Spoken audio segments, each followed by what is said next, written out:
He told me to take my belongings. I remember the way James said it, half bored, half amused, like he expected me to shrug, gather a few boxes of clothes, and disappear. He hadn't realized the extent of what I considered my belongings. He forgot I owned everything in that house. I'm Lauren. I'm 29, and I design rooms for a living. That house was my canvas. When James inherited it, the bones were good, but it was blank in the way of an empty stage waiting for a play. I chose the paint, the light, the scale. I picked the custom pendant over the dining table, the hand-sewn draperies that softened the streetlight, the textured wallpaper that cost more than either of us thought reasonable. Yes, the $8,000 roll that made the guest room look like a hotel suite.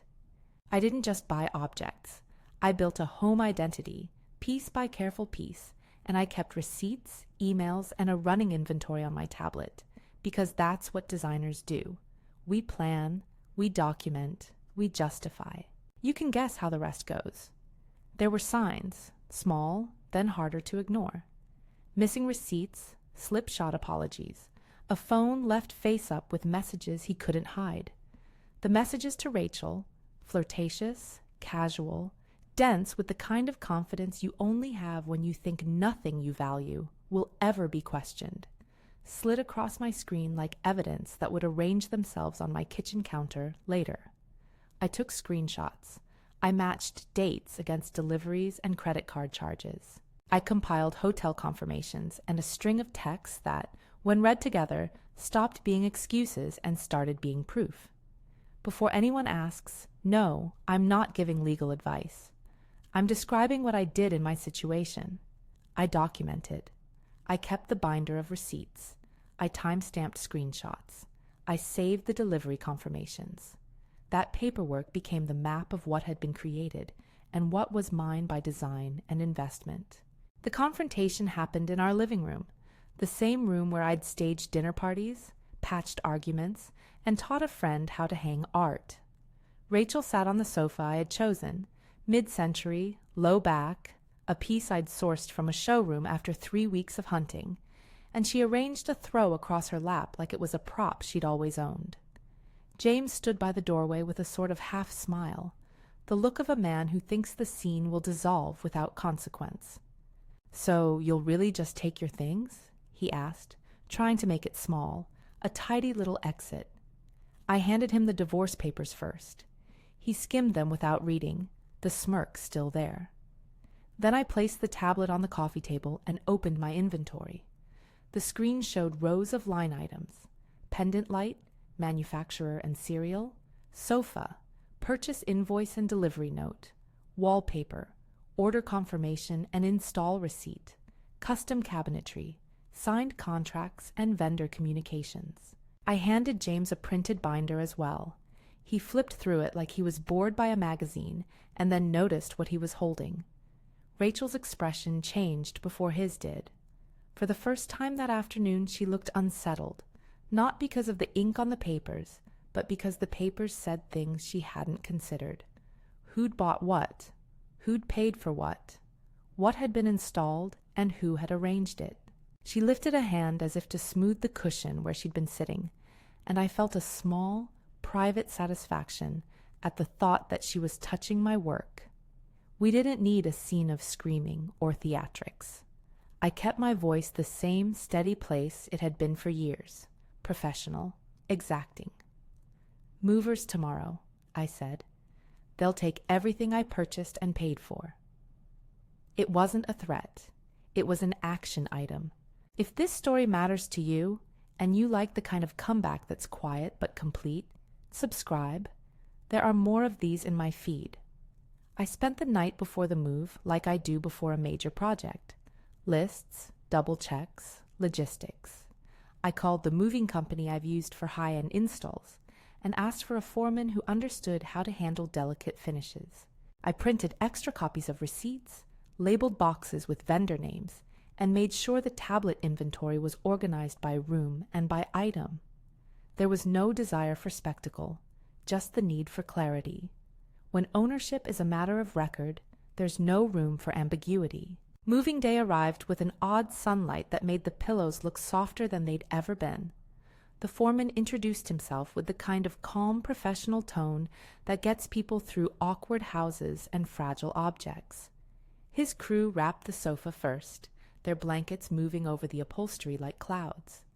They filmed serial numbers on the pendant lights, signed for crates, and set aside the box with the wallpaper samples, the big one that had cost the most, carefully, like a relic. One mover lifted the custom mirror I'd hung above the mantel and said, "Nice work," and I felt the compliment like cash in my palm.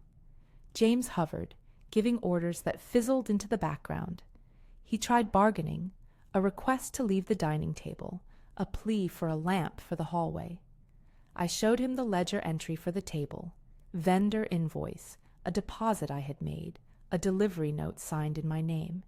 He said something about, "We can work this out," and I replied with a fact. I paid for it. It's listed here. Facts are stubborn things. Rachel's horror was quieter than I expected. She watched as the walls, once layered in texture and light, started to look too bare, downturns in shadow where fixtures came down, small squares of paint that revealed the plaster beneath. The $8,000 paper came off in neat strips. When they unrolled it, the pattern folded like a map being closed. Her face felt smaller, with every roll rolled toward the truck. There were tactile moments that felt symbolic and practical all at once. The movers unhooked the living room pendant. The house lost the halo that had warmed the evenings. A set of built-in shelves, painted in a color I'd mixed myself, was disassembled and wrapped. Cushions were counted out loud.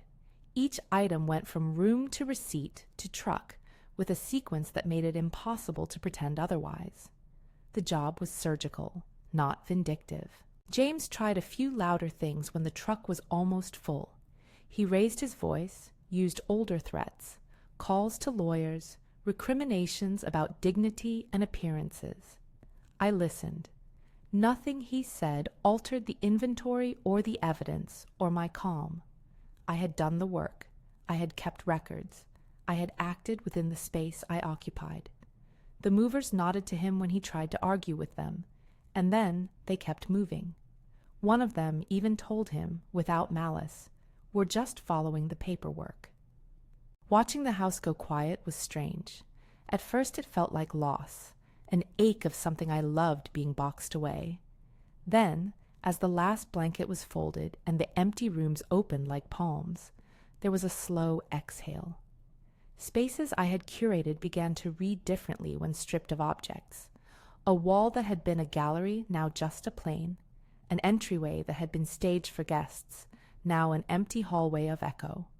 The emptiness wasn't punishment. It was proof. It said plainly that what had shaped the life there wasn't love alone.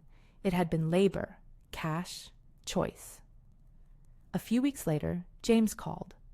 The voice on the other end was small in a way it hadn't been during the smirks and denials. He said something about a problem with the company that had installed his new couch, something about an order mix-up. He asked if I could come by to help sort it out. He sounded like a man who'd realized late that a system needs the one who designed it. I listened for a second that stretched long enough to measure the change in me.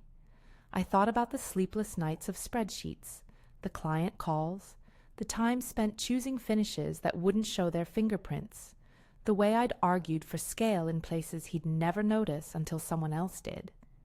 I thought about the way Rachel had settled on the sofa, like she owned a role she'd stepped into, not earned.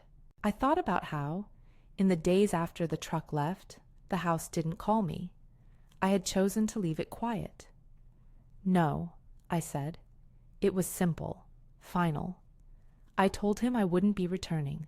I told him I was done being the person who fixed things for people who never saw the work that made them comfortable. Then I blocked his number. A few days after that, I checked the tablet. The inventory was complete. The receipts were cataloged.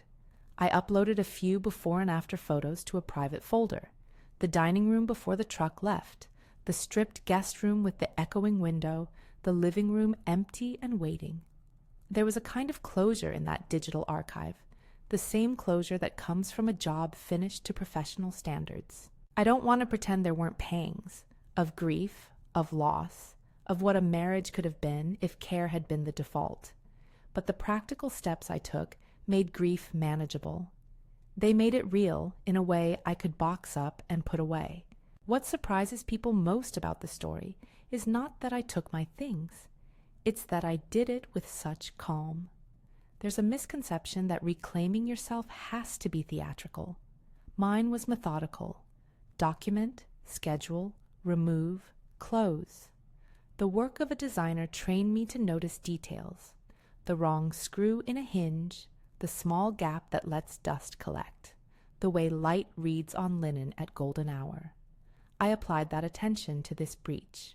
It wasn't about proving him wrong to an audience. It was about aligning the facts with the consequences. Rachel is gone from our contact list. James is blocked. The house is a warehouse of the past for me now, and that's all it needs to be. I didn't take what wasn't mine. I didn't humiliate anyone publicly. I didn't try to ruin their lives or mine. I removed the artifacts of a life that had been built in part by my hands and investment, and left the spaces in a state where they could mean something else or nothing at all. Sometimes, removing is a kind of mercy, for the truth, for the next chapter, for yourself. There are lessons here that aren't legal blueprints and aren't platitudes. One is practical. Keep records of what you create and invest in, especially when your life and work are entangled. Another is emotional. Reclaiming agency often looks like ordinary actions, lists, calls, transactions, not cinematic revenge. Most of all, I learned that dignity can be maintained without drama, and closure can be engineered without malice. If you want to see the before and after photos from the house, the wallpaper close-up, the living room staged and then emptied, I put a gallery up on my blog together with a short post about the designs and the logistics. The link is in the description below. Some spaces, once emptied, should stay that way. I closed the door on that chapter with my work intact, my records clean, and my path forward lightened. I didn't need to make a scene to be heard. I needed to be deliberate. That's the kind of comeback I like. Quiet, certain, and entirely mine.